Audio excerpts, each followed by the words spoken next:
Plus la nuit avance, plus Gary et Jim sont sur leur garde. Depuis mes débuts dans la police, j'ai perdu 8 amis. Des policiers que je connaissais vraiment bien. Je garde ça en tête quand j'interviens.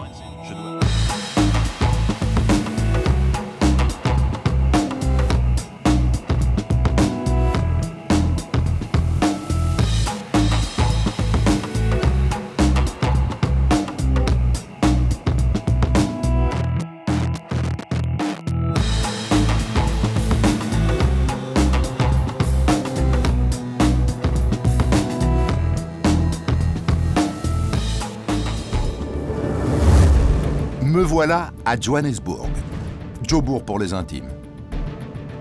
35 degrés à l'ombre. Il est vrai que la ville est née d'une fièvre, la fièvre de l'or, qui a attiré ici au 19e siècle les Britanniques, les Australiens, les Hollandais. Au centre-ville, les gratte-ciel, souvenirs de la prospérité passée. Autour des banlieues riches ou misérables, héritage de l'apartheid. Egoli, la ville de l'or en zoulou, ne brille plus que par ses contrastes. Accueillante et dangereuse. Johannesburg, capitale économique d'Afrique du Sud, abrite 4 millions d'habitants qui cohabitent autant qu'ils s'affrontent. Noirs contre blancs, riches contre pauvres, hommes contre femmes, jeunes contre vieux, ils font de Johannesburg une ville insaisissable. Braquage, vol à main armée, meurtre, enlèvement. Johannesburg est classée parmi les mégalopoles les plus dangereuses au monde. Ces crimes en disent long sur ses fêlures.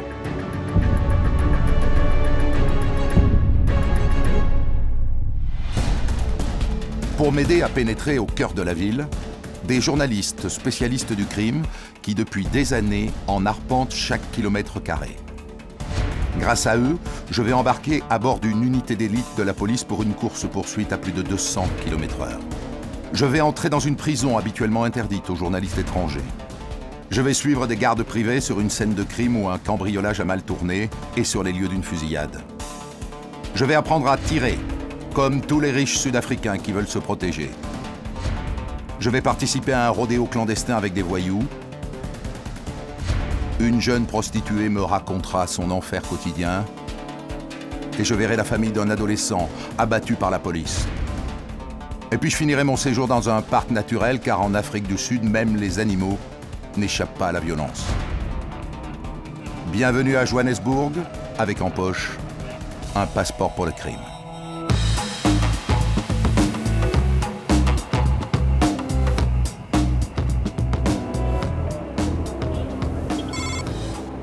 J'ai rendez-vous ce matin avec un confrère journaliste, Graham. C'est le spécialiste du crime à Johannesburg. Pour mes premiers pas dans la ville, il a réussi à organiser quelque chose de rare. Je vais patrouiller avec une Flying Squad Unit, une unité d'élite de la police sud-africaine. T'as fallu combien d'années pour obtenir ça? Oh, il m'a fallu beaucoup d'années. Et beaucoup d'apéros.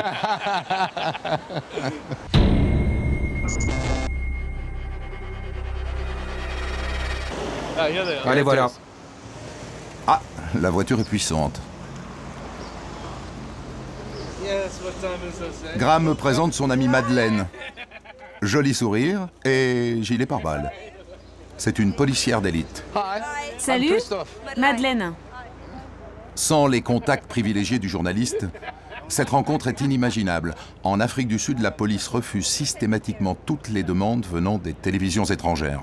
Je vais prendre soin de lui. Graham ne vient pas avec nous, je le retrouverai plus tard.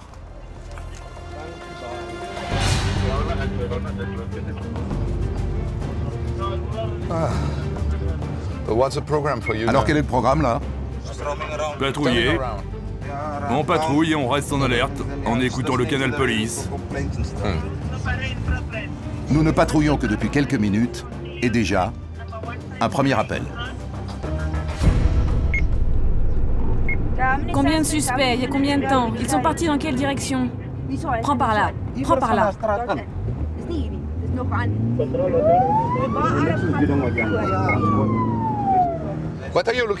Vous cherchez quoi? Un pick-up blanc.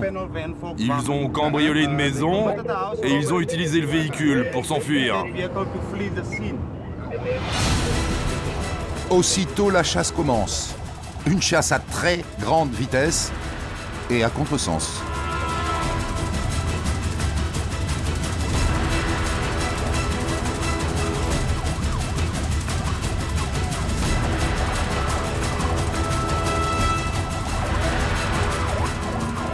Regarde ça, il est de face sur la file là. Oh, l'enfoiré.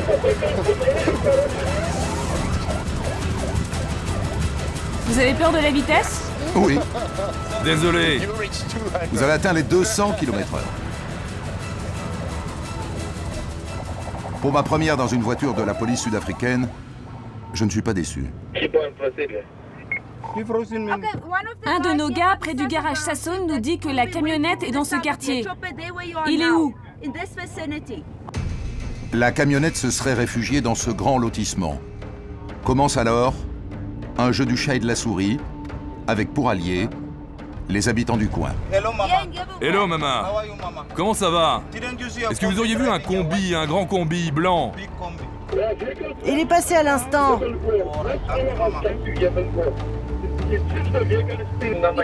Vous n'avez pas vu un combi blanc? Un combi blanc. Non, j'ai rien vu. La camionnette reste introuvable. Bonjour. Vous n'avez pas vu un combi blanc? Rien? Mais la police n'a pas dit son dernier mot. Un hélicoptère surgit. En quelques secondes, depuis les airs, la deuxième équipe repère une camionnette suspecte. Elle se serait dissimulée sous un auvent. Les renforts arrivent. S'agit-il de la camionnette recherchée? Pour le savoir, Madeleine a sa technique. Elle touche le moteur.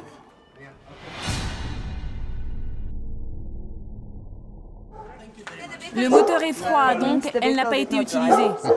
Ah, c'est froid.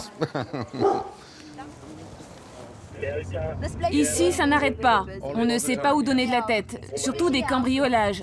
La journée, la nuit. Je pensais la partie perdue. Nous recevons un appel. Une autre unité vient de retrouver le véhicule blanc.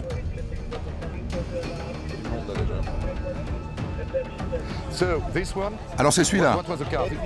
C'est ce véhicule-là qui a été volé. Et ils se sont débrouillés pour s'arrêter là, et les types ont fui dans cette direction. Il y a un township là-bas.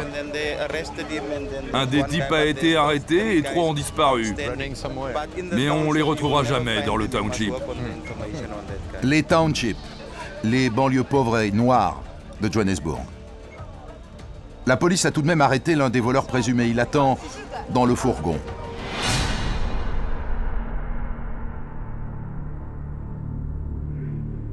« 13 voitures de police et un hélicoptère pour un simple cambriolage.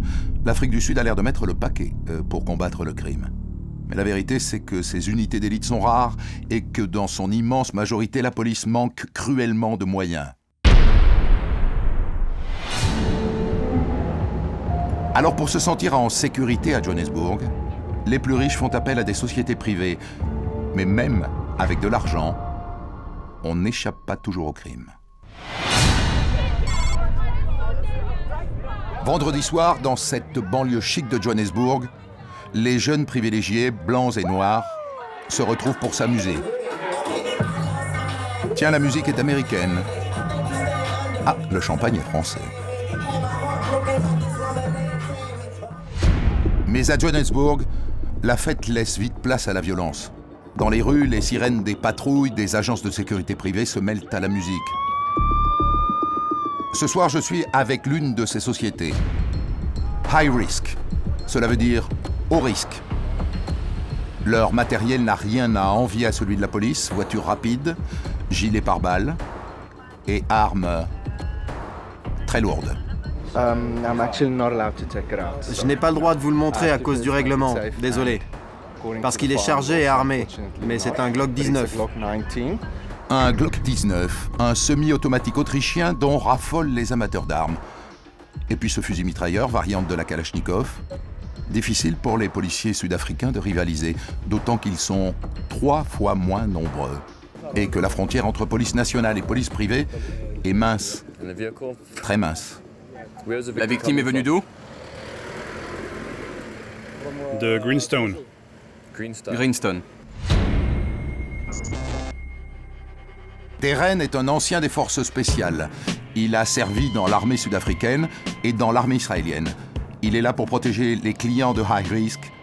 Mais Deren remplit aussi une mission de service public. Comme un policier, il assure gratuitement la sécurité publique, s'il le veut et quand il le veut. D'ailleurs, après quelques kilomètres, il repère des adolescents qui marchent au bord de la route. Il considère que des jeunes noirs qui traînent la nuit dans ce quartier résidentiel, c'est suspect. Alors il les interpelle, arme au poing. Qu'est-ce que vous faites là? Rien, on se promène. Ce contrôle d'identité, effectué par des agents de sécurité privée sur la voie publique, est illégal. En principe, seule la police a le droit d'intervenir, mais manifestement, tout le monde ferme les yeux. Finalement, ces gamins sont sans danger, la patrouille repart, et aussitôt, nouvel appel radio. Donne-moi l'adresse exacte sur la 8e avenue.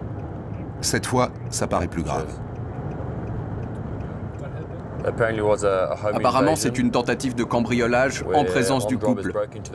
Les cambrioleurs sont entrés dans la maison. Les informations que j'ai, c'est qu'on a tiré sur les chiens. L'ambulance n'est pas encore là, mais la police est sur les lieux. C'est tout ce que je sais pour le moment. Deren ne traîne pas. En Afrique du Sud, un cambriolage peut vite tourner au carnage.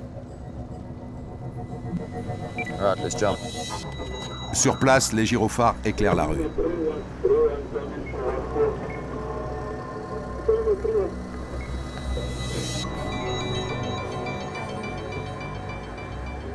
Dans cette couverture, les voisins évacuent le cadavre du chien.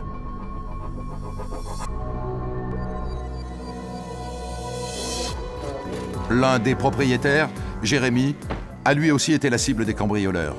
Il n'est pas mort, mais on lui a tiré dessus. Il a une hémorragie interne, un organe vital est peut-être touché. Son état est très inquiétant. Il est évacué par une ambulance.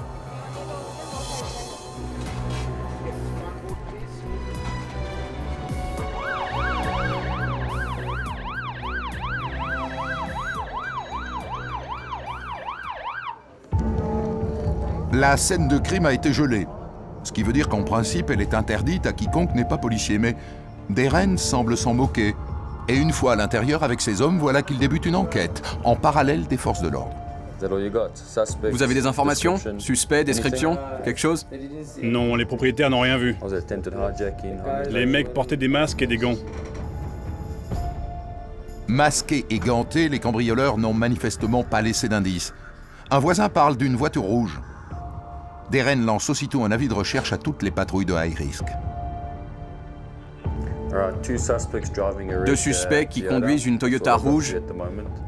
Deux suspects, tous les deux armés, qui portent masque et gants. C'est tout ce que je sais pour l'instant.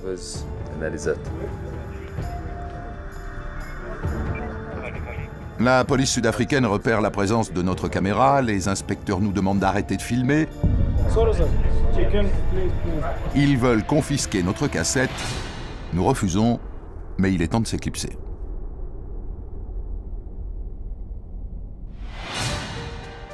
Le lendemain matin, retour sur les lieux du drame. Le quartier a retrouvé son calme. Sa mère et des amis sont venus réconforter Ray, 44 ans, le compagnon de la victime. Il est épuisé. Au téléphone avec l'hôpital, il apprend que Jérémy, son compagnon, doit être opéré une deuxième fois. Il est hors de danger, mais son estomac a été touché et il faut lui en retirer une partie.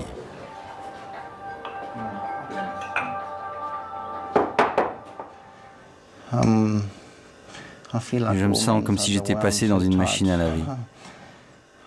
J'ai pas fermé l'œil de la nuit. Je crois que je vais avoir besoin de soutien. Tu veux lui raconter ce qui s'est passé dans l'autre pièce?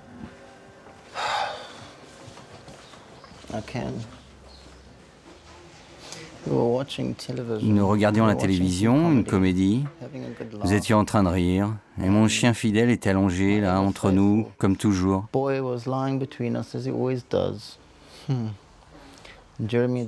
Jérémy avait fini de dîner et avait un verre de vin à la main. Et quelque chose m'a fait me retourner. Et là, j'ai vu ces deux types près de la commode.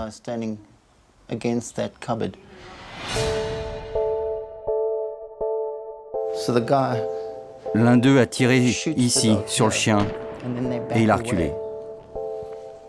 Et Jérémy a lancé son verre sur lui. Il a juste jeté son verre de vin. Et je lui ai crié « Arrête !»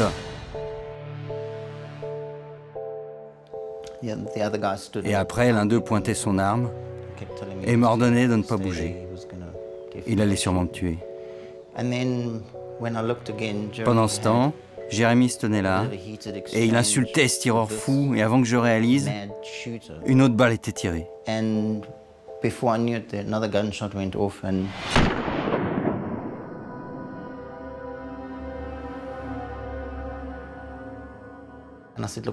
Je lui ai dit, je vous donnerai l'argent, mais s'il vous plaît, ne tirez plus, ne tirez plus. Ne lui faites plus de mal. Ils sont sortis. J'étais perdu, je ne savais pas quoi faire. Je me suis précipité à l'étage et j'ai appelé la police. Quand je suis redescendu en bas, Jérémy avait disparu. Et pour une étrange raison, il a fini là, la tête sur le sol.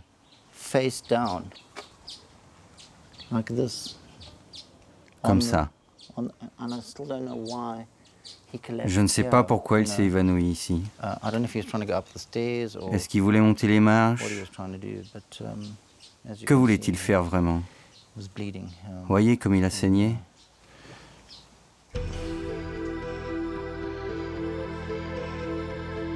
Les voisins viennent à la rencontre de Ray, bouleversés et curieux. Ils veulent en savoir plus sur ce qui s'est passé. Comment sont-ils rentrés à l'intérieur? Ils ont forcé le portail, c'est pourquoi la police relève les empreintes. Comme je vous le dis, nous avons surélevé le mur. Que pouvons-nous faire de plus? Les habitants du quartier sont désemparés. C'est terrible. Ils ont emménagé en septembre et ils ont déjà surélevé le mur. Vous voyez comme ils sont hauts. Mais il y a tant de gens sans travail. Ils n'ont que le crime pour survivre. En Afrique du Sud, un habitant sur deux vit sous le seuil de pauvreté. Si l'apartheid appartient au passé, riches et pauvres continuent de vivre dans des mondes séparés. Je comprends vite que dans ce pays, la sécurité tourne à l'obsession. On me dit que beaucoup d'habitants de Johannesburg portent une arme. Ok, tu es prête? Ça m'intéresse. Megan a 28 ans. Dans la vie, elle est designer et depuis quelque temps, elle s'entraîne à tirer. Doucement sur la gâchette.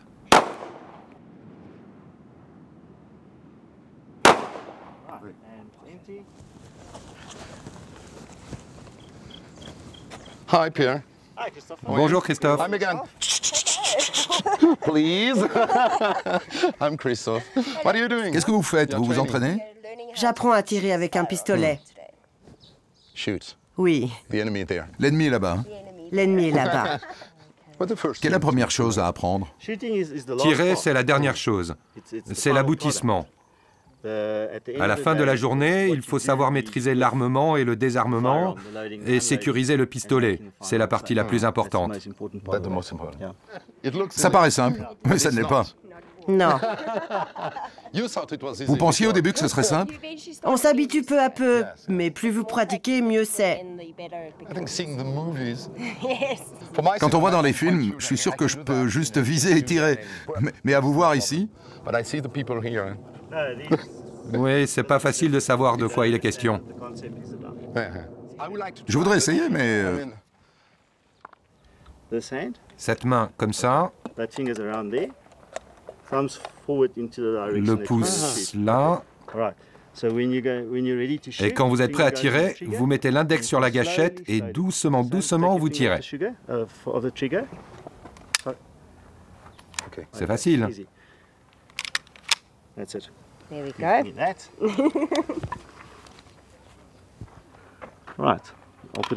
On y va. Je charge l'arme pour vous. Et quand vous êtes prêt, vous mettez le doigt sur la gâchette. Le doigt là, hein, les bras tendus. Et quand vous êtes prêt, doucement, doucement. Utilisez votre doigt, pas la main. Doucement, doucement, détendu. Ça y est, c'est bien là. Voilà, c'est fini. Ah, c'est fini. Ça va. Pour un débutant, je ne m'en tire pas trop mal. Mais ici, le tir n'est pas un loisir, c'est parfois une question de vie ou de mort. Je voudrais comprendre pourquoi vous faites ça. Vous pouvez être en danger à tout moment. Une attaque ou un problème, et vous ne pouvez pas vous défendre sans armes. Je ne veux pas être dans cette situation et risquer d'être violé. Mais l'idée est de s'en servir ou pas? L'idée, c'est de ne jamais l'utiliser, sauf si vous êtes forcé à le faire. On ne sait jamais. Vous voulez porter en permanence cette arme? Oui, je voudrais porter une arme. Vous voulez porter une arme? Oui, j'aimerais porter une arme dans son holster. Nous pensons que c'est le rôle de la police de nous défendre. Mais c'est un grand pays avec une énorme population et de nombreux crimes. Donc vous ne pouvez pas vous attendre à ce qu'ils soient toujours derrière vous. Donc vous devez vous équiper et vous préparer à vous défendre seul si jamais une attaque arrive. On va chez vous? Pour voir comment vous vous protégez?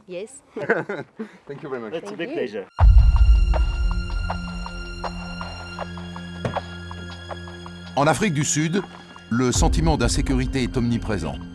Je n'ai pas vu de joggeurs courant seuls ou simplement de gens qui marchent dans la rue la nuit tombée. Et pour se protéger, les Sud-Africains emploient les très grands moyens. La maison de Megan est une forteresse. Elle vit seule. Elle a déjà été attaquée chez elle par des hommes armés. Depuis, elle ne plaisante pas avec la sécurité.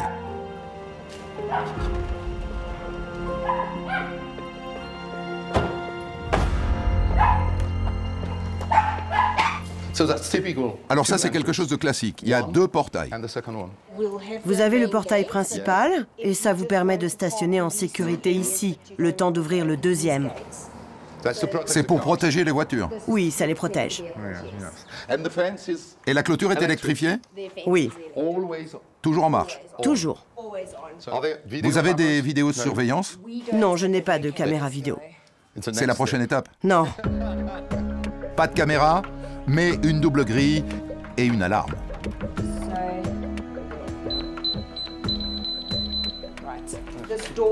Cette porte est verrouillée, je peux appuyer sur ce bouton. Le panic button, un bouton d'alerte disposé dans plusieurs endroits de la maison, et notamment à côté de son lit. Si elle appuie dessus, voilà ce qui se passe. La sirène se déclenche et une société privée de sécurité est prévenue. Quelqu'un va arriver, c'est ça? Moins de 3 minutes plus tard, un garde privé est là. Merci pour votre venue. De rien. Nous sommes en train de filmer et nous avions besoin de tester votre efficacité. Bonne efficacité. On est fiers, merci.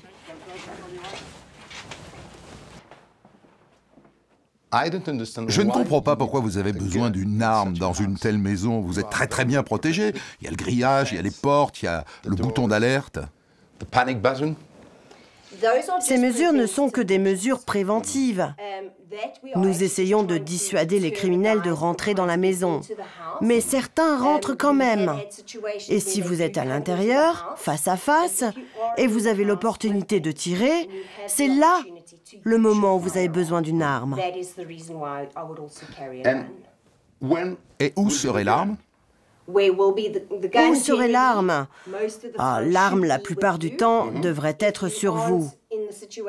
Mais si vous avez une fête avec beaucoup d'enfants, alors là, vous n'avez pas envie d'avoir l'arme sur vous. Alors vous la rangez où? Je le range dans le coffre. Vous pouvez me montrer? Oui, bien sûr.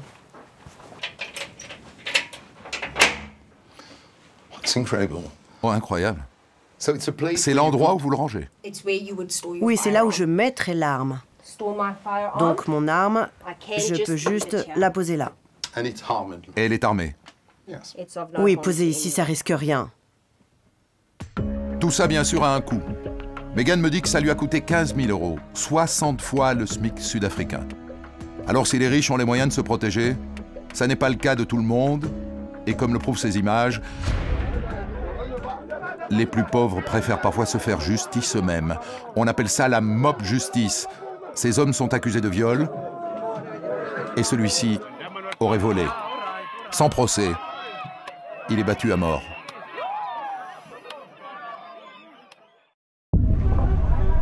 Heureusement, il y a à Johannesburg des gens plus pacifiques. Quelques heures plus tard, à la nuit tombée, nous nous retrouvons à Alexandra, l'un des townships les plus pauvres du centre de Johannesburg. Ici, pas de patrouille privée, pas de grille électrifiée ni de double portail. Pour se défendre, les habitants du township ne peuvent compter que sur eux-mêmes. Il est 20h et voilà des citoyens bénévoles qui ont rendez-vous au commissariat. Ce soir, ils sont 56, jeunes, vieux, hommes, femmes, tous unis pour lutter contre la criminalité en occupant la rue. Le crime est là. Alors nous cherchons les gens qui boivent de l'alcool dans la rue. Nous recherchons les couteaux, les pistolets.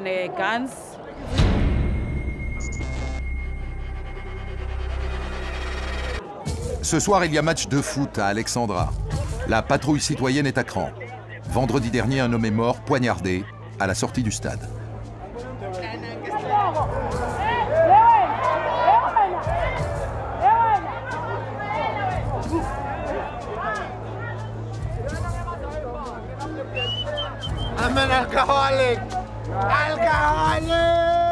Il faut dire que dans les tribunes, ça picole sec. Et à la moindre étincelle, tout peut dégénérer. Je bois du whisky. Ouais.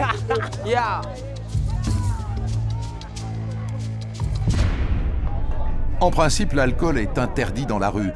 Alors à la sortie du stade, les patrouilleurs sont intransigeants. Ils n'hésitent pas à fouiller les jeunes supporters s'il le faut, et carrément à les arrêter. Et pourquoi vous les interpellez? Alcool sur la voie publique.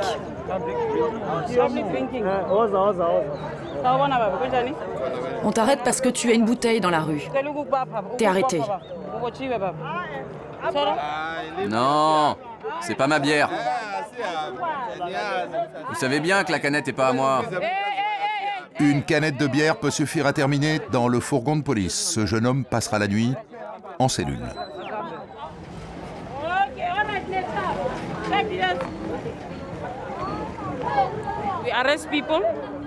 On arrête des gens. À la radio, on prévient la police. Ils terminent en cellule et seront jugés. Auxiliaires de police, ils ont non seulement des menottes, mais surtout le respect des habitants. Comme vous savez, il y a des types qui se baladent avec des couteaux. Donc leur présence est importante. Vous voyez, ils fouillent tout le monde. Leur rôle est super important. Ces volontaires font ce que la police ne peut pas faire, faute de moyens. Séparer en douceur des hommes qui se battent.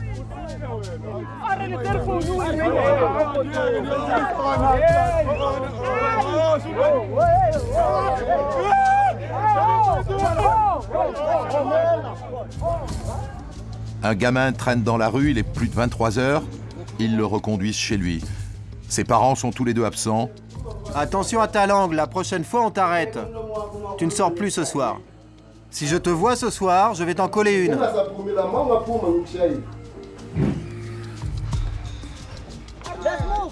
On me dit que depuis que les patrouilleurs occupent la rue, la violence recule dans le township d'Alexandra. Mais face aux crimes les plus lourds, ses parents sont désarmés.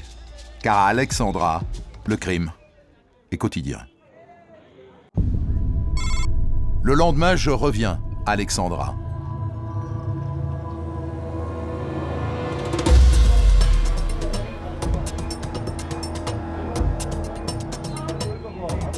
Il est 14 h. L'herbe et la bière tournent déjà. C'est de la skunk, super skunk. C'est combien? 15 rand pour tout le paquet. 1,50 €. C'est déjà cher pour un Sud-Africain. Et le nombre de consommateurs ne cesse de progresser. De quoi enrichir ces délinquants qui vivent de petits trafics.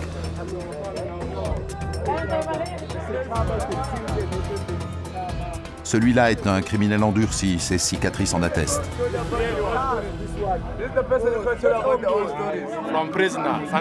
En prison, à Sing Sing.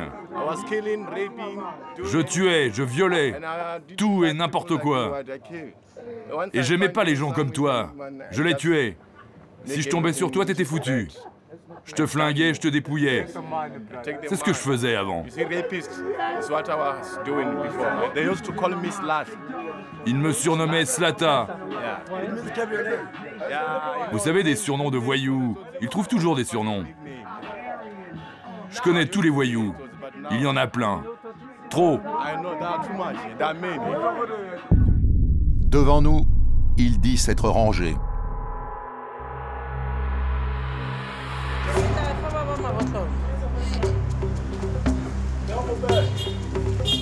Dans le quartier, je retrouve Harriet, l'une des patrouilleuses de la veille.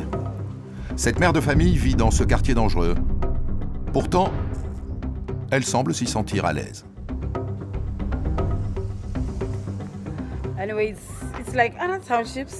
Je n'ai pas peur ici, c'est chez moi. Mais j'aurais peur d'aller à Soweto, parce que je ne suis pas de là-bas. Ce qui protège Harriet, c'est qu'elle connaît tout le monde. Et me voilà chez elle. Attention à la marche. Toutes les maisons d'Alexandra ne sont pas en dur, comme celle d'Harriet. Ce sont ses parents, commerçants, qui l'ont construite. Elle vit là depuis son enfance. Une belle maison, avec tout le confort moderne. L'une des rares à avoir l'eau courante. Elle dort ici avec ses 3 enfants. Là, c'est le coin où je prie mes ancêtres. 4 fois par jour, Harriet prie pour obtenir la protection de ses ancêtres.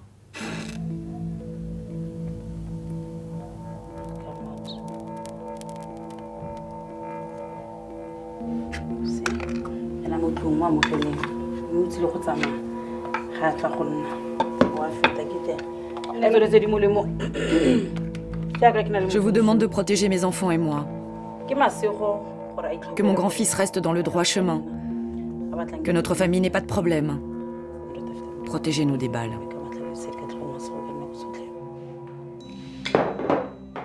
« 16 heures, l'heure du thé, son fils Tavo rentre de l'école. Tavo doit rentrer directement de l'école. Harriet ne veut pas qu'il traîne.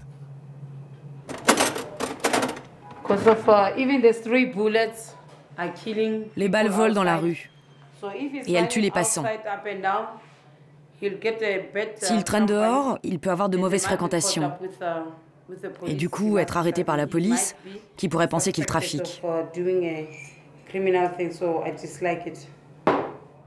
Harriet patrouille dans les rues d'Alexandra pour protéger son fils. Et cette mère de famille est plus efficace que la police. Je connais tous les criminels du quartier. Ils peuvent fuir la police en uniforme, mais ils ne peuvent pas me fuir moi. Parce que je sais où ils habitent. Alexandra, c'est comme une famille, avec plein de maisons, mais j'en connais chaque porte. J'ai juste à frapper et je peux arrêter le criminel.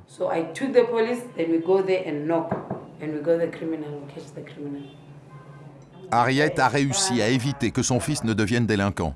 Bon élève, grâce à l'école. Tavo rêve d'un avenir meilleur. Je veux réussir dans la vie. Je ne veux pas mal tourner. Je veux toujours suivre le droit chemin. Si tu vas à l'école, tu peux t'acheter ce que tu veux. Ta propre voiture, ta maison.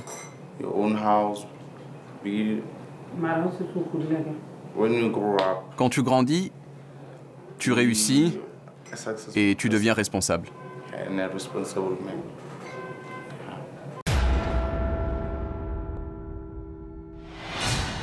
Responsabiliser les enfants, c'est l'obsession d'un homme. Il s'appelle Baba. C'est un ancien criminel. Il a fait 7 ans de tôle et depuis qu'il a été libéré, il délivre la bonne parole dans les lycées.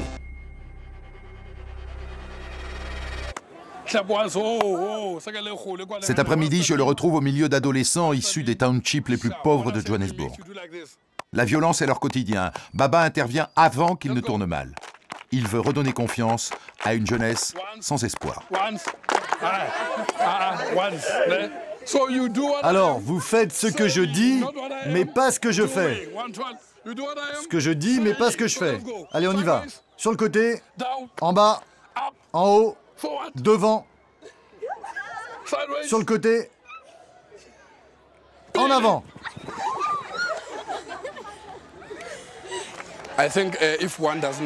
Je pense que si ces enfants ne croient pas en eux, ils vont mal tourner. Donc ce message, c'est qu'ils ont une alternative à la criminalité. Et ils peuvent vivre leur vie sans commettre le mal. Quand j'étais en prison, j'avais des rêves. Je voulais une maison, je l'ai eue. Je voulais un permis de conduire, je l'ai eu. Je voulais un bébé, je l'ai eu. Tout ce dont j'ai rêvé, je l'ai réalisé. Baba redonne à ses enfants ce qu'il y a de plus précieux, le droit de croire en ses rêves. Un vrai luxe dans un township. Baba sait de quoi il parle. À 12 ans, ses rêves à lui se sont brisés ici, là où son père, chauffeur de taxi, a été assassiné. Il a tout vu. Il a été poignardé par des hommes qui voulaient lui voler sa voiture. C'est la première fois que Baba revient sur les lieux du crime.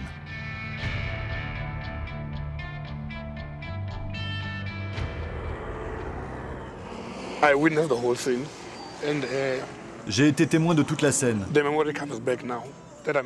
Les souvenirs me reviennent maintenant que je suis là. Je ne suis jamais revenu depuis le meurtre de mon père. C'est ma première fois ici. Je voulais tuer ces gars. Je voulais aussi tuer leur famille. À l'âge de 15 ans, j'avais 2 pistolets que j'avais volés. C'est là que j'ai commencé ma vie de voyou. 6 années d'errance criminelle qui se sont terminées en prison. Condamné à 13 ans, il en a fait 7. 7 ans pour faire la paix avec son passé. Et aujourd'hui, avec moi, il retourne en prison. Mais c'est pour raconter son histoire aux détenus de Vereeniging, la même où il a purgé sa peine. Il veut leur prouver qu'ils peuvent s'en sortir s'ils le veulent. En principe, les caméras sont interdites, mais grâce à Baba, j'ai obtenu une autorisation exceptionnelle. Attention, ils arrivent, ouvrez la porte.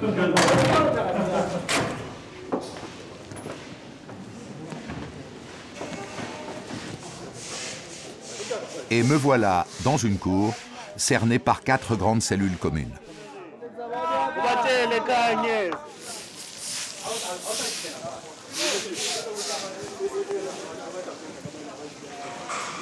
Hi, guy. How are you? Combien est-ce que vous êtes? 54. 64? 54. À 54, dans la même chambre. Comment est l'odeur? L'odeur, ça va, on lave 3 fois par jour.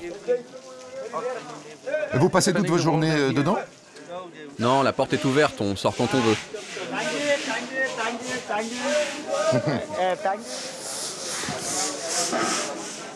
À quoi ressemble une pièce dans laquelle on s'entasse à plus de 50 toute l'année?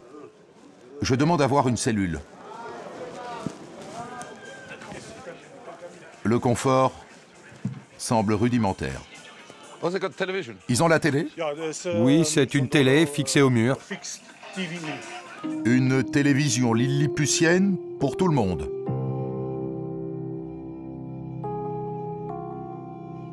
Les prisonniers s'entassent ici sur 3 hauteurs de lit.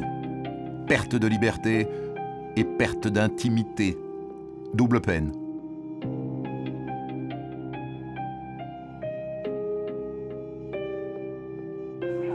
Une seule salle de bain, mieux qu'ailleurs en Afrique, certes, mais pas terrible. Et un mince rideau pour s'isoler du regard des autres.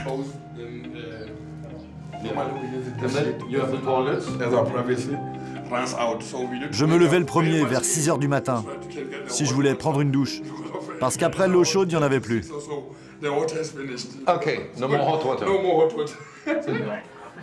Et après la douche, j'allais dans mon lit. Baba est de bonne humeur, mais quand il me montre là où il dormait, Son regard se trouble. Mauvais souvenir? Tu préférais celle du haut ou celle du bas? Baba a passé 7 ans sur ce matelas.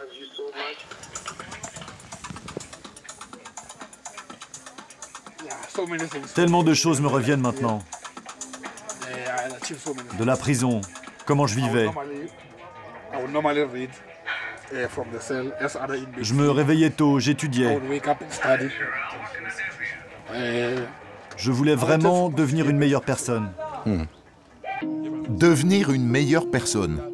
C'est le message que délivre Baba lors du cours hebdomadaire qu'il donne ici. 30 condamnés sur le point d'être libérés l'écoutent attentivement pendant 2 heures.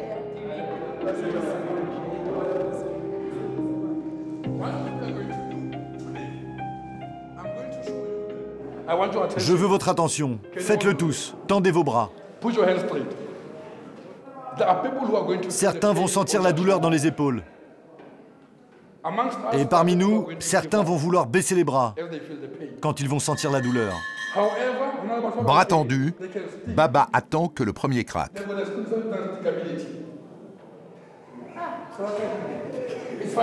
C'est bon, garde les bras baissés.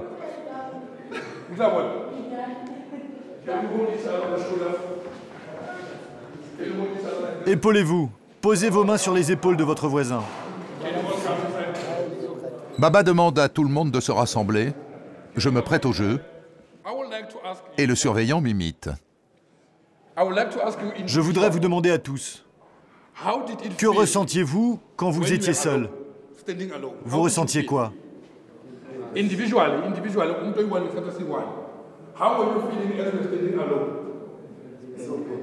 La douleur.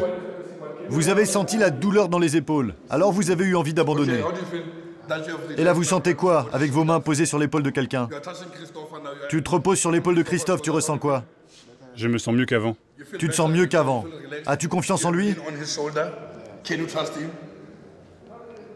Oui. Oui, tu peux. Quand vous êtes seul, c'est plus dur. Mais quand vous avez des soutiens, c'est plus facile. Allez, maintenant, tout le monde peut s'applaudir. Morale de l'histoire, à leur sortie de prison, ils devront compter sur leur entourage pour ne pas replonger.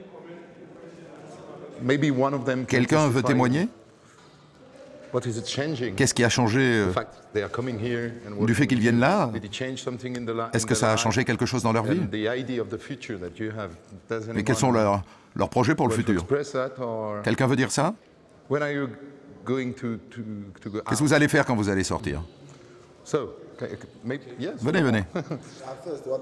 Je voudrais d'abord dire que ma mère est si fière de cet homme, Baba. Vraiment? Oui, elle dit toujours qu'elle veut le rencontrer, ce Baba. Elle dit, il t'a changé, mon fils, tu n'es plus pareil. Avant, tu créais des problèmes, mais maintenant, tu es un ange. Quand reviens-tu à la maison? Vous voulez être une sorte de Baba quand vous sortirez? Oui, je voudrais être meilleur que Baba. Meilleur que Baba? Ça va être dur. Cet homme au passé violent a su briser ses chaînes. Il est aujourd'hui un exemple. Mais ces criminels le savent, leur premier handicap, c'est leur milieu. Et la justice n'est pas forcément la même pour tout le monde. 9 h du matin, j'ai rendez-vous avec Nomzamo. Cette journaliste du Daily Sun, le tabloïd le plus lu d'Afrique du Sud, couvre aujourd'hui une affaire de bavure policière.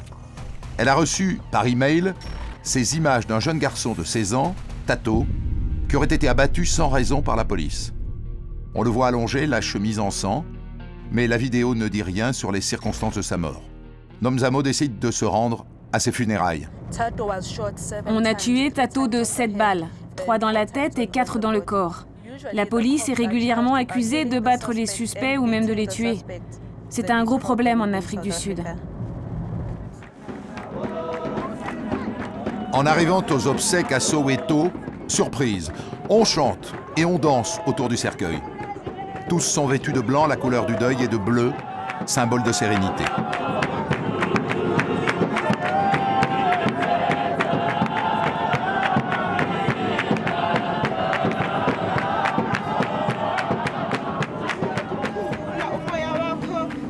Et voilà la tante de Tato qui évoque le souvenir d'un bon garçon. J'aimerais ajouter quelques mots à propos de mon neveu. Tato était un garçon très obéissant. Tato aimait les enfants. Tato était un garçon très gentil. Et je parle au nom de la famille. Mais quand une voiture de police arrive, la colère prend le pas sur l'émotion. C'est perçu comme un geste de provocation. Alors les policiers repartent. Un voisin fait part de sa révolte à Nonzamo. La police a tiré sur Tato sans raison. Un policier a dit que c'était un accident terrible, qu'il ne voulait pas le tuer. Mais ma question, c'est pourquoi pointer un pistolet mitrailleur sur un garçon de 16 ans sans défense? C'est ça ma question. Nous sommes en colère. Nous sommes en colère contre la police. Les gens qui sont chargés de nous protéger nous tuent. Alors qui nous protège? Accident ou exécution sommaire? Que s'est-il passé exactement? Il faudra que je passe une tête au procès qui se tiendra dans quelques jours.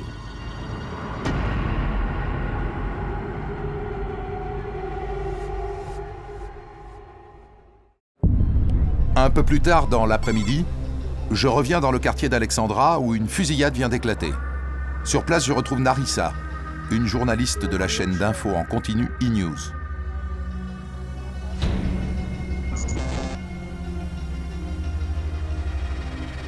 Des voyous ont braqué un magasin puis ont ouvert le feu sur la police. Ce qui s'est passé, c'est qu'ils ont volé un commerçant en ville. Ordi, portefeuille, téléphone, bijoux, et sont venus se planquer dans Alex. La police a eu l'info, ils sont venus les arrêter. La police leur a demandé de se rendre. Ils ont refusé et ils ont ouvert le feu. Et la police a répliqué. L'un est mort, un autre est blessé, 2 sont arrêtés et 2 sont en fuite.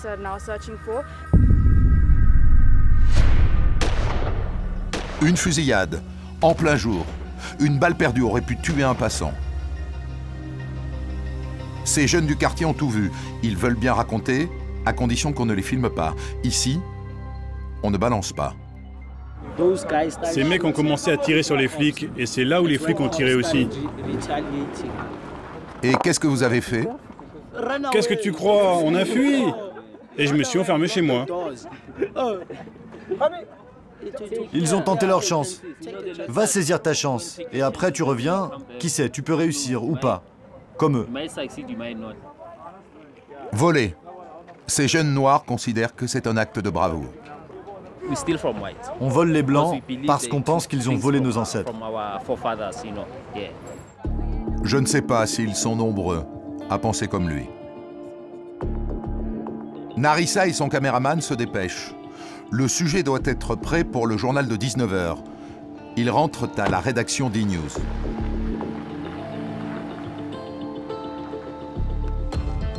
Cette chaîne privée, créée en 2008, est la plus regardée d'Afrique du Sud.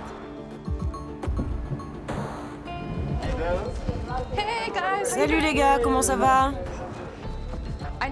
Je dois actuellement enregistrer mon commentaire et te laisser t'occuper des images. Il est 18h. Pas de temps à perdre pour Narissa, son sujet doit être terminé pour le principal journal de la soirée, qui commence dans 1 heure. Je la laisse travailler et Jody, un autre journaliste de la chaîne, m'entraîne dans les coulisses et me présente l'un des présentateurs vedettes. C'est une star? Bonjour.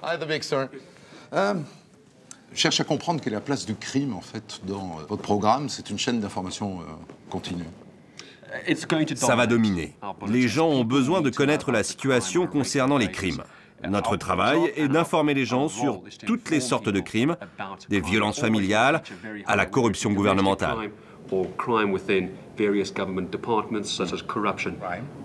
Est-ce que, dans votre propre vie, vous êtes touché, vous, par le crime?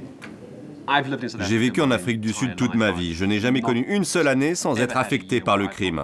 C'est l'une des raisons pour lesquelles je suis devenu journaliste. C'est pour pousser ceux qui nous gouvernent à mettre tout en œuvre pour lutter contre le crime et avoir des résultats. Est-ce que j'ai été victime de la criminalité? Oui, j'ai été victime d'un hijacking, victime d'un cambriolage, j'ai eu l'un des membres de ma famille tué à cause de la violence. Est-ce que j'ai été touché personnellement? Oui, mais je pense qu'il serait difficile de trouver quelqu'un qui n'ait pas d'une façon ou d'une autre été touché par le crime. Vous vous êtes levé tôt? Toujours, je me suis levé à 4 heures du matin. Alors c'est l'heure d'aller vous coucher? J'aimerais bien savoir quelles sont les limites que s'impose la télévision sud-africaine quand elle couvre un crime. Jody m'explique, image à la pluie.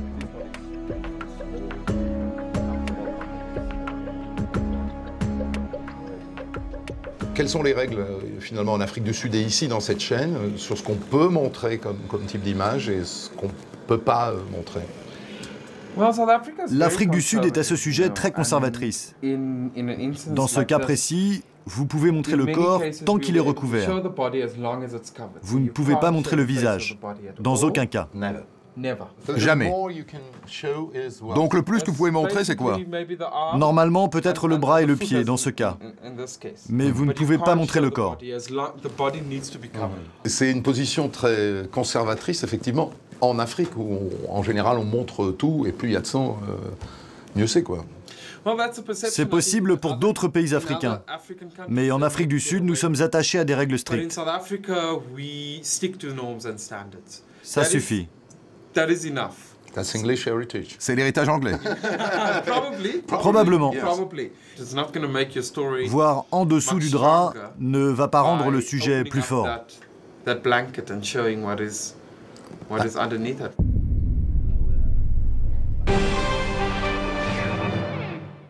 19h, c'est l'heure du journal. La fusillade couverte par Narissa fait l'ouverture. La police a fait une descente à Alexandra. Ils ont demandé qu'ils se rendent. Ils ont refusé et une fusillade a eu lieu.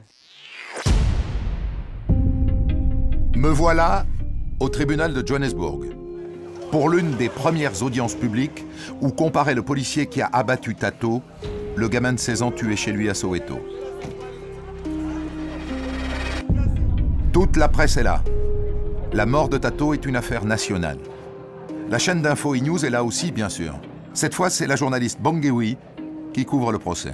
Est-ce que cette affaire est représentative de ce qui se passe en Afrique du Sud et nous dit la façon dont la police marche ou pas?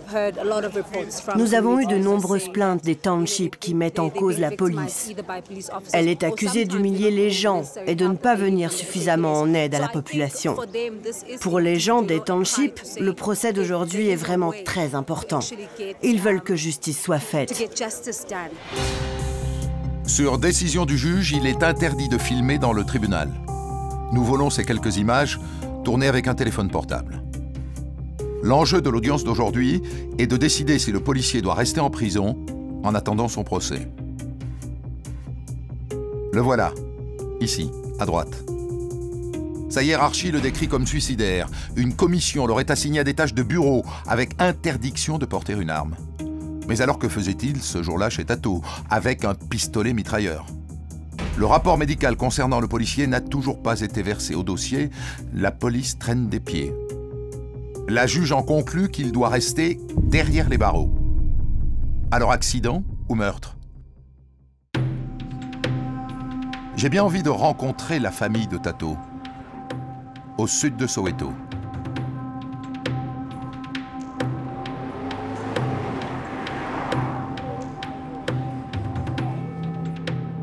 Elle habite cette maison. Hello. Bonjour. I'm Christophe. Je suis Christophe. Vous êtes la grand-mère de Tato? Oui, je suis Sibylle. Merci. Merci de nous recevoir. On voudrait raconter l'histoire de Tato. Pourquoi est-ce qu'ils cherchaient Tato? Why did they were looking for Tato? La police avait reçu l'information que Tato aurait une arme. Ils ont cherché dans la maison, mais ils n'ont rien trouvé. J'étais ici et ils ont fouillé la maison. Après, l'autre policier a tiré Tato par la chemise et ils l'ont allongé là, par terre. Ouais, sa tête était là. Il était couché. Ils l'ont couché là. Un policier a posé son pied sur son cou. Mais moi j'étais là et je demandais à Tato, « Mais tu as une arme ?» Et il m'a répondu, « Mais grand-mère, non, je n'ai pas d'arme. » Mais l'autre policier est arrivé et il a tiré. Il a tiré. Combien de fois? Une rafale. Une rafale.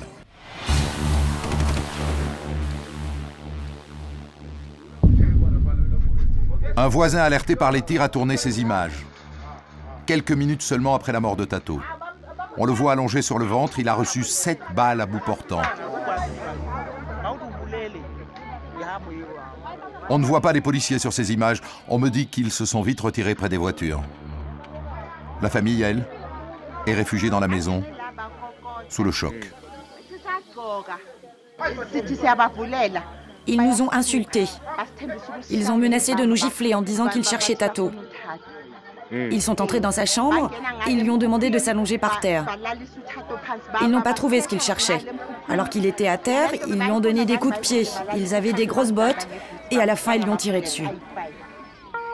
Témoignage accablant pour la police. D'après ce que vous avez vu, est-ce qu'ils ont voulu le tuer? Was it intentional? Oui, c'était intentionnel. Parce qu'il est venu, il a pointé son arme sur la tête de Tato et après il a tiré. Qu'est-ce que vous attendez de la justice sud-africaine? Je veux que justice soit faite. Je veux que la justice soit faite. Parce que même si Tato avait une arme, il devait l'arrêter et le juger. Pas l'abattre comme ça devant nous, sa famille. Le policier a-t-il tiré volontairement? À ce jour, aucune date de procès n'a été fixée. Et le meurtre de Tato n'est pas un cas isolé en Afrique du Sud. À Durban, à 500 km de Johannesburg, une unité de la police a décidé de faire justice elle-même pendant plusieurs années. J'apprends que ces 24 policiers auraient abattu 51 délinquants présumés. Ils seront bientôt jugés, et chose incroyable, comme en atteste cette page Facebook, des Sud-Africains les soutiennent.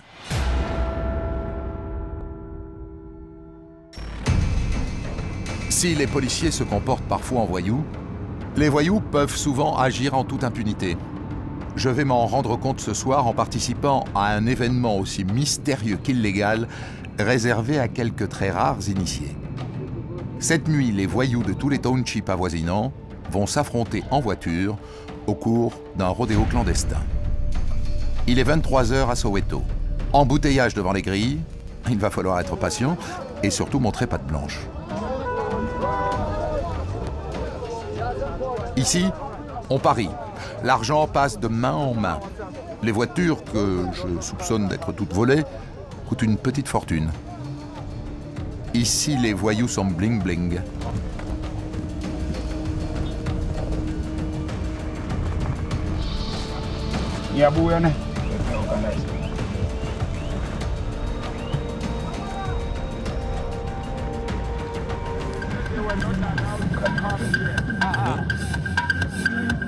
Techno, bière et chicha, la température monte en attendant que commence la compétition. Qu'est-ce que c'est? Vas-y, essaye. Tire dessus. C'est un goût de fruit. Hein. Plus fort, plus fort.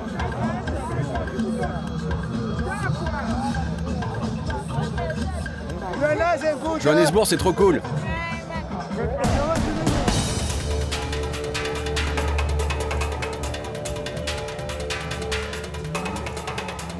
Et c'est parti.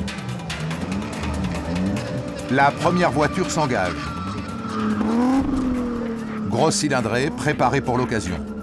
Les spectateurs sont ravis.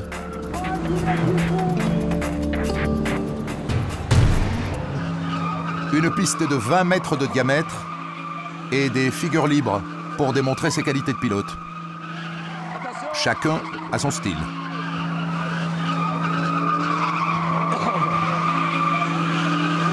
It's very good.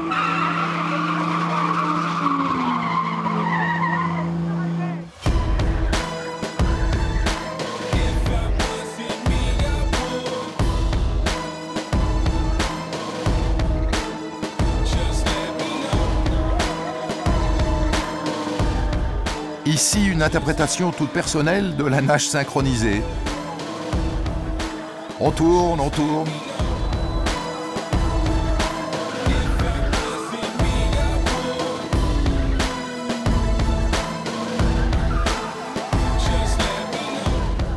Parfois, jusqu'à l'éclatement des pneus.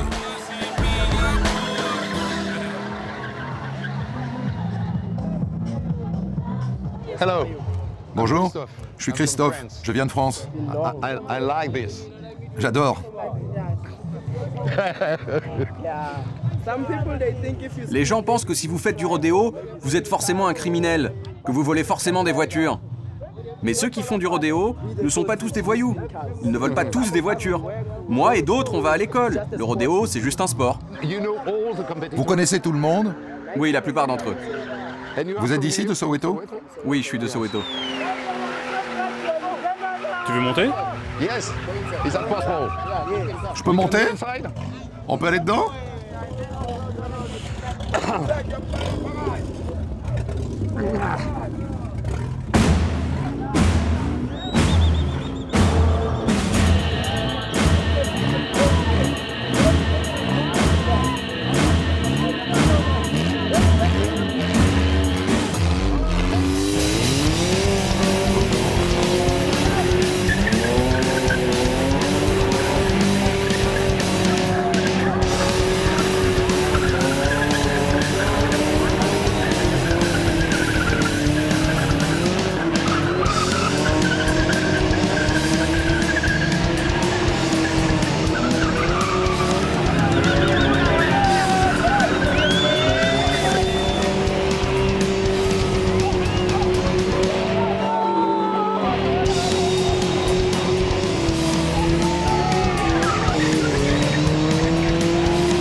Il est le meilleur.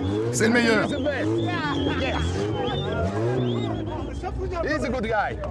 C'est un bon gars.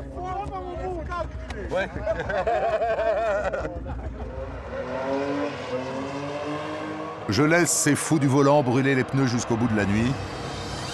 Moi, j'ai rendez-vous avec Graham, le journaliste qui m'avait accueilli au début de mon séjour.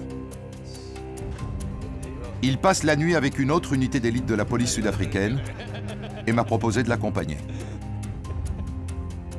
Graham connaît bien Gary et Jim, deux équipiers de longue date.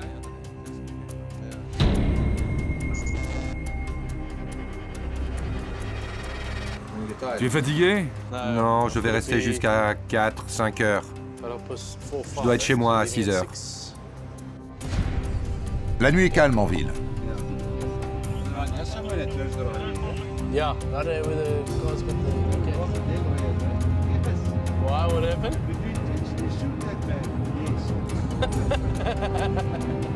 Graham les connaît depuis 10 ans. Il patrouille régulièrement avec eux pour écrire ses articles. Première étape de la soirée, le commissariat. Une voiture volée vient d'être retrouvée. La police est à l'œuvre.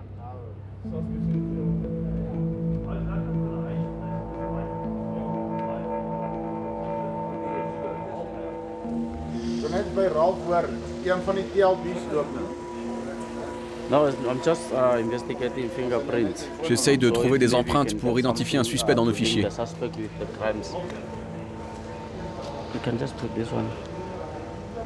Classique. La police cherche des indices. Moins classique. La voiture est totalement désossée.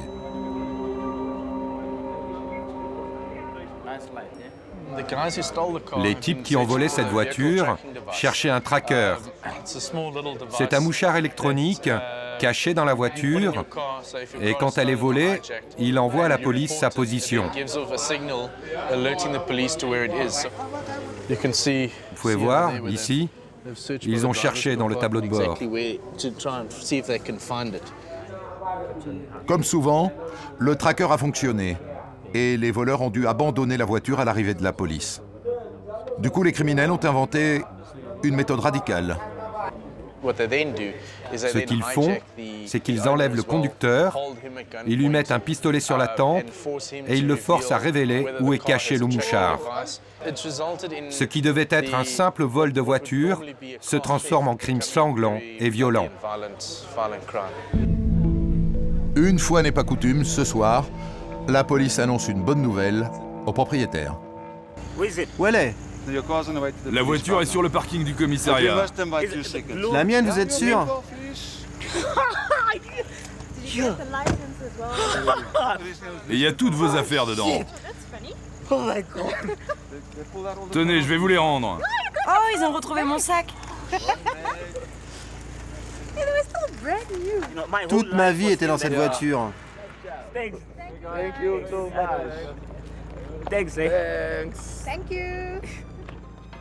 Si cette histoire se termine bien, ça n'est pas toujours le cas. Plus la nuit avance, plus Gary et Jim sont sur leur garde. Depuis mes débuts dans la police, j'ai perdu 8 amis. Des policiers que je connaissais vraiment bien. Je garde ça en tête quand j'interviens. Je dois réagir plus vite. Je ne veux pas être tué. Je veux rentrer retrouver ma femme et mes enfants.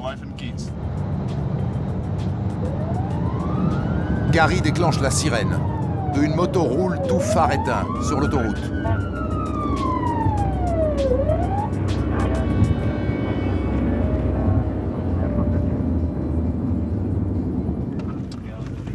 Un policier ne sort jamais de sa voiture sans arme, même si la situation ne semble pas dangereuse. Gary contrôle si la moto n'est pas volée.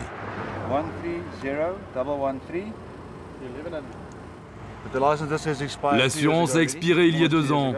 Il n'a pas son permis de conduire avec lui. Il ne devrait pas être sur la route. Gary lui fait la leçon. À cet instant, regardez bien derrière.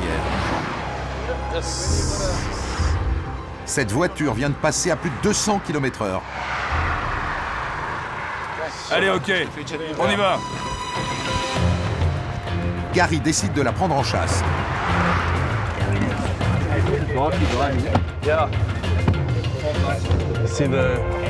Sirène hurlante et poursuite à très grande vitesse.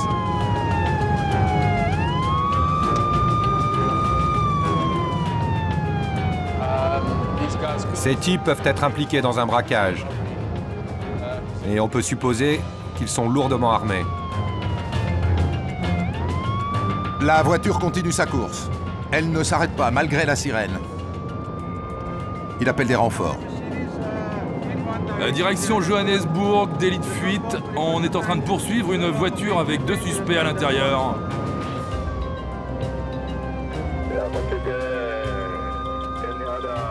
Après de multiples appels de phare, la voiture se range sur le bas-côté.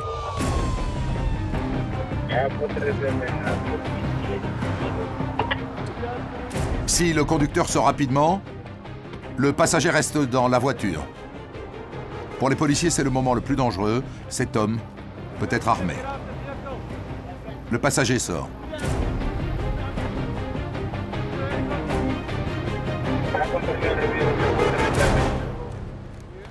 Fouille minutieuse à la recherche d'une arme.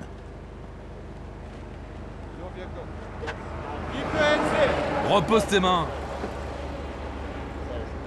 Ne me cherche pas, repose tes mains, putain, nom de Dieu. C'est pas moi qui roulais à 200 km à l'heure à l'instant, alors.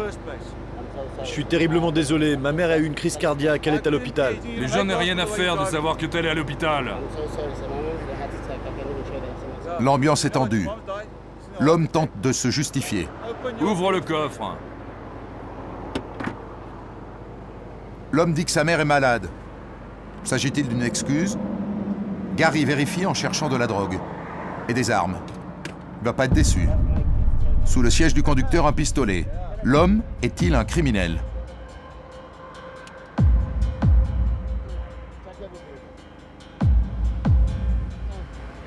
Bingo. Mets tes mains sur le toit, je vais pas te le répéter. Ça, c'est juste un pistolet à billes. C'est un pistolet à billes. Je vais te dire un truc. Si tu me braques avec ton jouet, je t'explose la cervelle. Ça, c'est un pistolet à billes. Un jouet. Mais ils sont identiques. Impossible de distinguer le faux pistolet du vrai, à gauche. Mais même un faux pistolet peut servir lors d'un braquage. Vous pensez que ce sont des braqueurs? Possible. Tu m'as dit que c'est le pistolet de ton fils. C'est un pistolet à billes. Mais je sais putain ce que c'est qu'un pistolet à billes. Repose tes mains. Je veux savoir à qui il appartient. C'est à mon fils. À ton fils. Alors pourquoi il est sous le siège? Et là, je n'en reviens pas. Le conducteur se met à supplier le policier à genoux. Acceptez mes humbles excuses. Je suis désolé. Plus surprenant encore, alors que la police sud-africaine a la réputation d'être très dure, Gary va se montrer très clément et laisser partir le chauffard. Le pistolet appartiendrait à son fils, c'est plausible. Quand une victime se fait braquer avec un pistolet à billes, qu'est-ce qu'elle fait? Elle ne voit pas la différence. Alors le braqueur, il part avec la voiture. Mais la voiture, elle est en règle? Oui, les papiers sont à son nom, c'est une voiture de fonction, tout est en règle. Donc...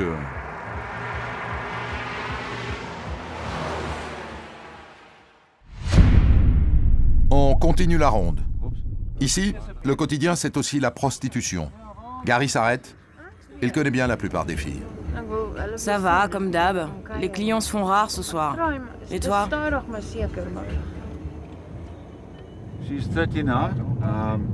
Elle a 30 ans maintenant. Elle dit qu'elle a commencé à l'âge de 16 ans. Elle était très belle, cette fille. Elle a plongé dans la drogue avec des Nigérians. Et maintenant, vous voyez à quoi elle ressemble? Elle dit qu'elle veut arrêter, mais 99% d'entre elles ne s'en sortent pas. Elle est en train de sombrer. Peut-être même qu'elle ne sera plus là l'année prochaine. En Afrique du Sud, les prostituées sont souvent de jeunes mineurs que des proxénètes droguent pour mieux les enrôler. Un quartier chaud de Johannesburg. Même si la prostitution est interdite, on trouve des femmes à chaque coin de rue. Là, un hôtel de passe tenu par des Nigérians. Les mineurs se trouvent dans les ruelles les moins éclairées. Une fois notre patrouille terminée, loin des regards, loin de la police, nous rencontrons une jeune prostituée qui accepte de témoigner. Elle n'a que 15 ans.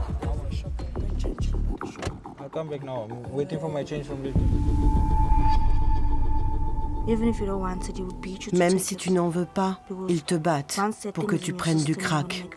Parce qu'une fois que tu y as goûté, tu veux ta dose. C'est pour ça que tu souffres. Tu ne choisis pas de te prostituer. C'est pas une vie que tu veux, mais tu ne peux pas t'en sortir. C'est vraiment dur. Et il n'y a personne pour te sortir de là. Pour moi, il n'y a vraiment personne. Ça, c'est avec un tesson de bouteille. Je suis tombée sur les genoux parce qu'il voulait me brûler avec de l'essence. Il avait une main sur moi. Et comme je me suis protégée, il m'a mordu.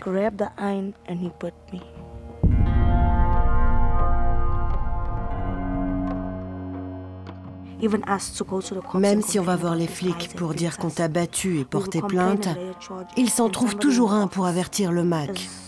Il te menace de te supprimer et tu es terrorisé. Parce que ce ne sont pas que des paroles en l'air. Tu sais que c'est arrivé avant. Des filles ont simplement disparu, du jour au lendemain, comme ça. C'est pas une vie, c'est l'enfer. Ma vie est finie, je suis piégée là.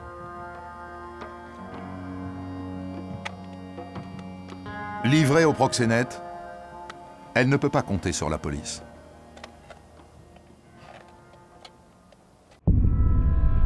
En Afrique du Sud, la violence envers les femmes peut prendre des formes différentes. Certaines finissent sur le trottoir, d'autres sont violées. C'est le cas de Jovo, 36 ans. Violée quand elle en avait 19.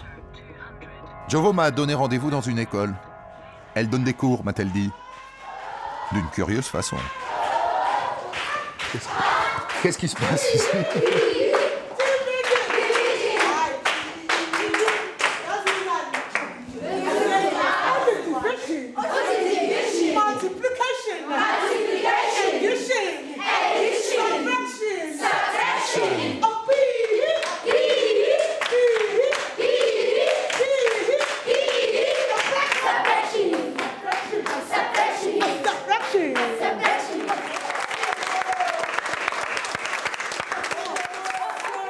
Vous pouvez nous expliquer ce que vous faites là? Le but, c'est qu'à la fin de la journée, je veux qu'ils apprivoisent les maths, les sciences et la comptabilité. Ils voient ces matières comme des monstres, des grands monstres. Que se passe-t-il si à la fin de la journée, par la danse et les chants, ils voyaient ces matières de manière différente?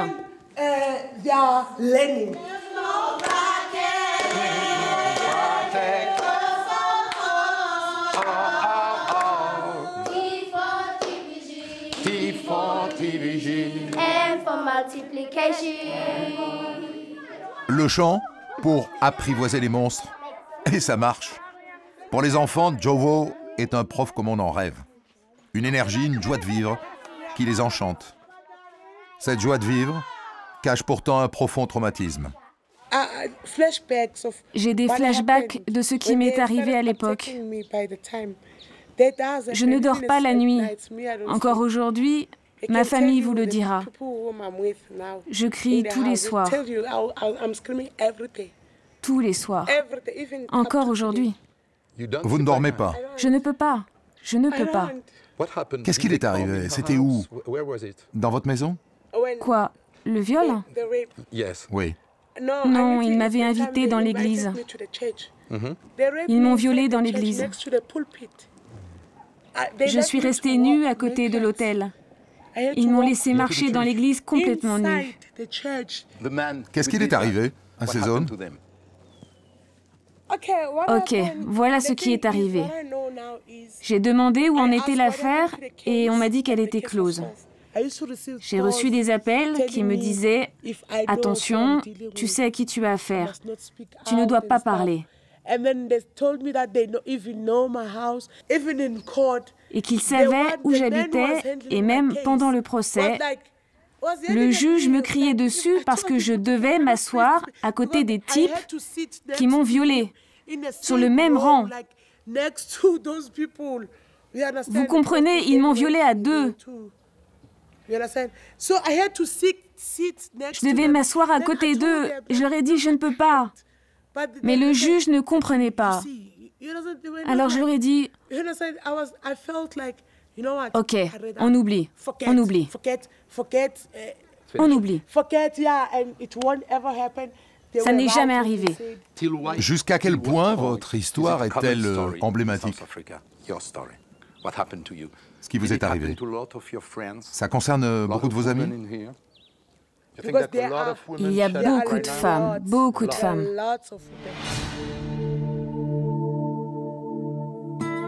« 68 000 femmes portent plainte pour viol chaque année.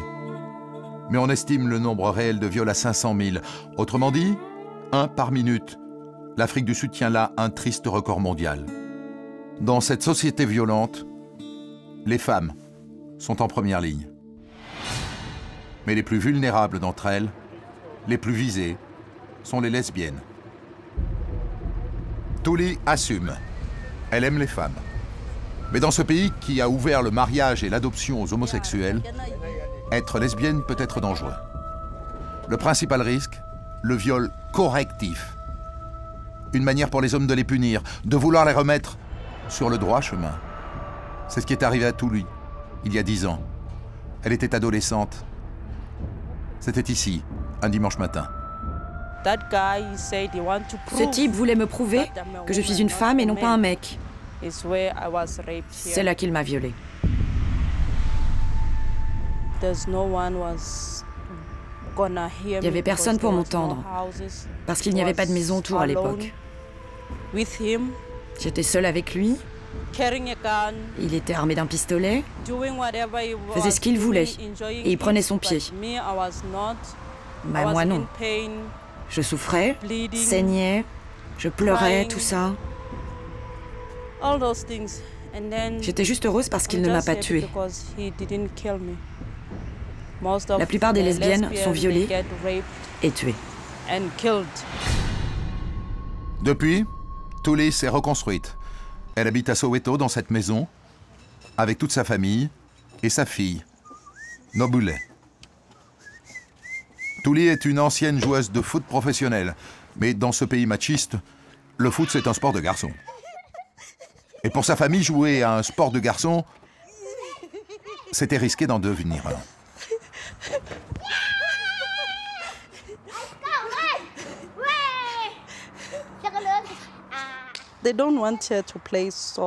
Ma famille ne veut pas que ma fille joue au foot comme moi. Ils pensent qu'elle va me ressembler, agir comme moi. Elle va peut-être devenir lesbienne, je sais pas. Les préjugés ont la vie dure dans ce pays. Thuli retrouve ce soir Mani, sa petite amie. Elles sont ensemble depuis 1 an et se retrouvent plusieurs soirs par semaine.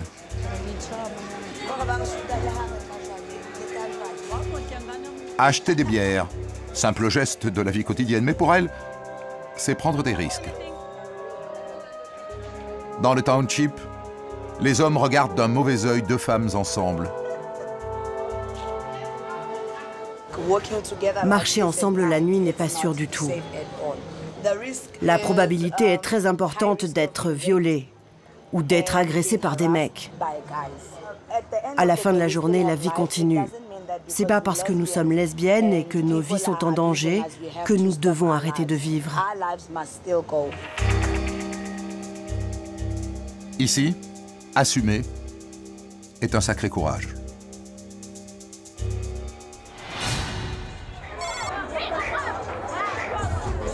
Ce dimanche, Thuli et sa compagne me donnent rendez-vous à Soweto pour ce qu'on appelle un braai, le barbecue traditionnel sud-africain. Du bœuf ou du mouton? Oui, ça c'est du mouton. Allez, c'est parti. Oh, la recette est simple, hein? Saucisses, viande grillée et de la bière. Garçon ou fille, à 2 ou à 3, ce pays si longtemps pointé du doigt pour son intolérance est en train de gagner le droit à l'indifférence. Tout le monde a eu sa bière? Oui. Ouais, ça va. Est-ce que certains d'entre vous ont eu de mauvaises expériences avec les hommes? Avez-vous été, je sais pas, attaqué par des hommes? Oui, moi. J'essaye de comprendre pourquoi cette société est si violente. Est-ce que vous avez une réponse à ça? Pourquoi l'Afrique du Sud est-elle tellement violente? Je crois que la violence vient de nos parents. Vous savez, nos parents ont été abusés d'une certaine façon. Et quand ils grandissent, ils veulent changer, être bons, mais ils n'ont pas d'autre choix que de décharger cette violence, de faire le mal à leur tour. Ça se transmet de génération en génération. Même s'ils veulent faire le bien, il y a cette colère qui remonte de nulle part et qui les met en rage. Comme à l'époque de l'apartheid. Par exemple, avant, quand j'étais avec des types, je me battais en permanence avec eux. Je les provoquais pour qu'ils me frappent. Je ne sais pas, c'est une violence que j'ai à l'intérieur. La violence ronge les jeunes Sud-Africains. Une violence héritée d'un passé qui ne passe pas. Des années de lutte meurtrière, de discrimination. Comment briser le cycle de la violence? Comment faire la paix avec soi et son passé?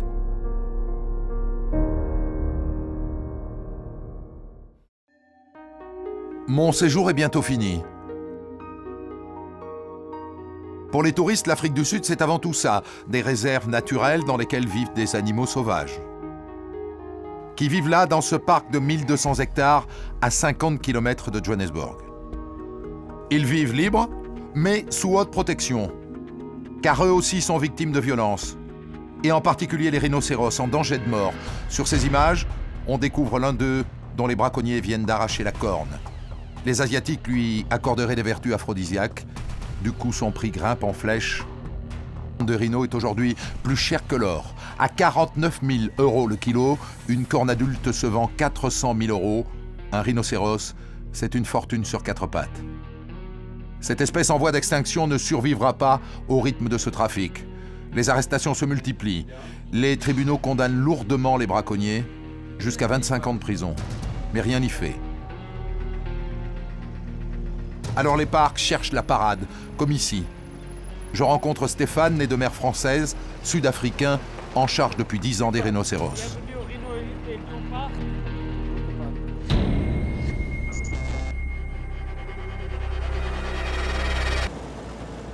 Nous voilà donc partis pour 4 heures de piste en jeep.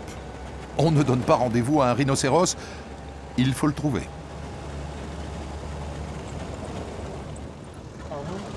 Vivre dans ce cadre-là, tu vas faire rêver des gens. Tu dois faire rêver des gens.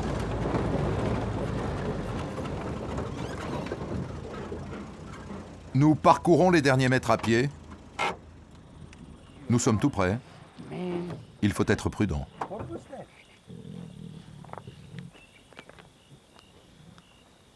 On les voit là-bas. Ouais. Okay. Après, être très agressif. Ah ouais. Attention, c'est à court, ne courez pas. D'accord. Ils vont toujours donner un signe pour vous montrer que, ok, n'approchez plus. Vous pouvez voir les oreilles, de la façon qu'ils bougent. Ça y est. Watch out. Watch out. Donc là, on peut voir la femelle, ce qu'elle a fait avec sa queue. Ouais. Ça s'est recourbé. Ouais. Assez qu'on est là. Ouais. Il faut savoir qu'un rhino blanc ou un rhino noir, la couleur est identique, c'est gris en couleur. D'accord. Pourquoi on les appelle quand même rhino blanc, rhino noir? Un rhino blanc, le jeune, sera toujours devant maman. D'accord. Comme une femme qui vient d'Europe ou d'Amérique, ils gardent leur bébé devant.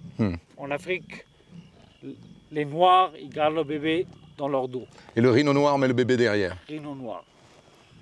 Combien il y a de rhinocéros ici? On n'a pas le droit de vous le dire. Pourquoi? À cause des braconniers. Ah ouais. Donc, secret jalousement gardé. La guerre contre les braconniers passe par l'information. Mais pas seulement. Ce que le patron veut faire dans le parc, c'est de mettre une puce dans la corne. D'accord. Donc s'il y a quelqu'un qui vient et qui coupe la corne, on peut quand même les tracer. Donc on sait où la corne est partie. Tracker sur le rhinocéros comme sur les voitures, quoi. Pareil, même chose, exactement. Sacré pays, on traque tout.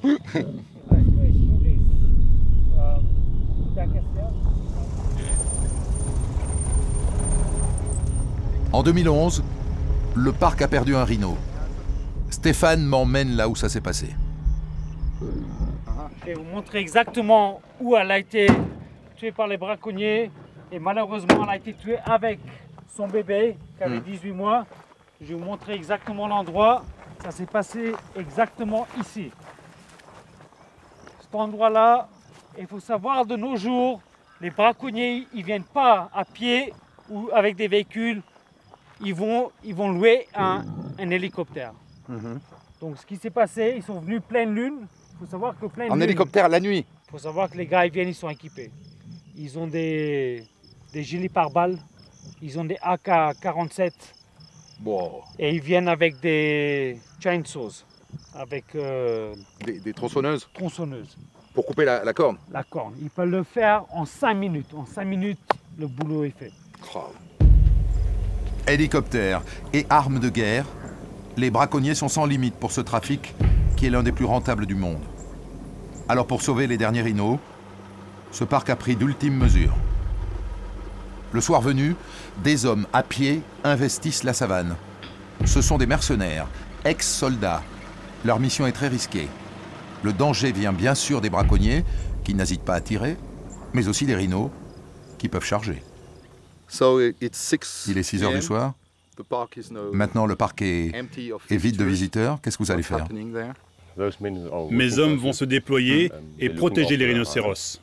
Chacun d'eux à pied, à distance d'un rhino. Toute la nuit? Toute la nuit, jusqu'à demain matin, chacun d'eux a un rhino à protéger. Un rhino pour un homme qui le surveille? Oui, un rhino pour un homme. C'est comme un garde du corps? Comme des gardes du corps. Depuis que vous travaillez dans le parc, Aucun rhino n'a été attaqué et tué. Aucun rhino n'est mort. Est-ce que vos gardes ont des armes? Je ne peux pas vous répondre, cette information est confidentielle. Vous ne pouvez pas me répondre? Non. C'est tous d'anciens soldats? Affirmatif. Et vous-même, vous êtes un ancien soldat? Oui, moi aussi. C'est comme une guerre, en fait. Hein? Oui, c'est une vraie guerre qui se déroule ici. On m'a dit qu'il y avait des hélicoptères qui venaient parfois pour attaquer les rhinos. Qu'est-ce que vous pouvez faire contre ça, vous? Il y a plusieurs choses que l'on peut faire contre un hélicoptère, mais je ne peux pas vous dire quoi. Si vous avez une arme. Je ne sais pas. C'est ma réponse. Mais on les protégera. Ces gardes du corps d'un genre particulier vont prendre leur poste cette nuit. Le lieu est tenu secret. Ils sont le dernier rempart dans une guerre sans merci.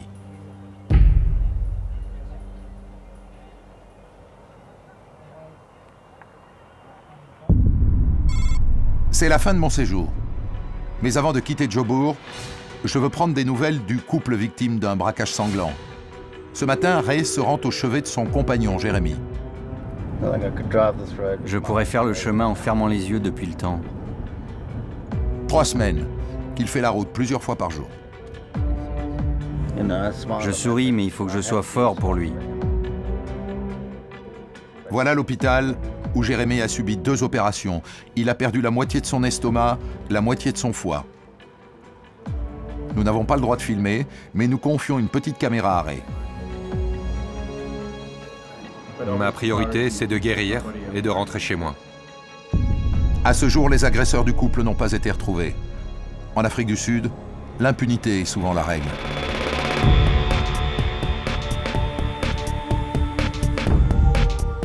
Les meurtriers du père de Baba n'ont jamais été arrêtés.